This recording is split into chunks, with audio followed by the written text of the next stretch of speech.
मध्य प्रदेश में इस बार अन्नदाता को भारी नुकसान सोयाबीन की फसलों में हुआ है। हालत ये किसान अपनी कड़ी मेहनत से उगाई फसल को अपने हाथों से आग लगाने को मजबूर हैं। खिलेड़ी, इस बार किसान खरीफ फसल में परेशान हो गया है। किसान की हालत दुबले के 2 आषाढ़ जैसी हो गई है।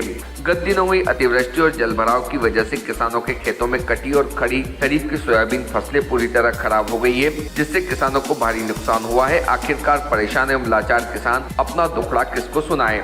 किसान अपनी कड़ी मेहनत एवं पसीने से उगी फसल को आग के हवाले करने को मजबूर हो गए हैं। इसके बाद उत्पादन भी कम निकल रहा है। अब लगातार बारिश ने फसल को भारी नुकसान पहुंचा दिया है। फसल भी खेत में ही अंकुरित होकर सड़ने लगी एवं फलियां पौधे से जमीन पर गिरने लगी है।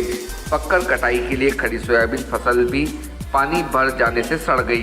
बुधवार दोपहर में गाँव में एक किसान दिलीप बेरूलाल जागीदार 10 बीघा जमीन में गत दिनों में हुई बारिश की वजह से 1135 किस्म की सोयाबीन फसल अतिवृष्टि होने से खराब हो गई। परेशान किसान ने मंगलवार को पूरे खेत की सोयाबीन काटकर बुधवार सुबह मजदूर लगाकर पूरे खेत में एकत्रित कर सोयाबीन को आग के हवाले किया।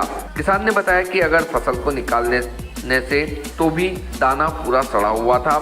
महंगा बीज लाकर बोया था। खाद, बीज, दवाई, मजदूरी अपनी जेब के खर्चे से लगी। किसान ने सर्वे के लिए कई बार क्षेत्र के पटवारी से संपर्क किया, मगर पटवारी केवल खेत पर आकर फसल मुआयना कर गए।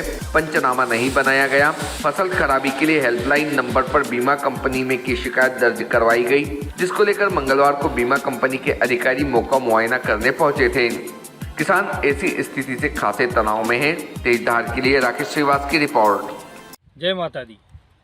मैं दिलीप कुमार जागीदार, गांव खिलेड़ी, तहसील बदनावर, जिला धार, मध्य प्रदेश का निवासी हूं। मैं एक किसान हूं।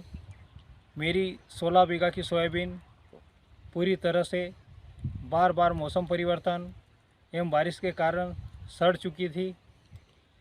उसको मैंने मजदूर दुआया, कटवाया एवं 10 बीघा सोयाबीन में आग लगा दी गई, जला दी गई और 6 बीघा मजदूर के कहने पर थ्रेसर द्वारा निकाल गई।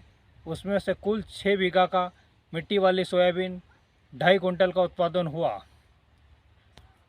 बार बार पटवारी को 181 पे शिकायत करने के बाद एवं बीमा कंपनी को भी शिकायत की गई।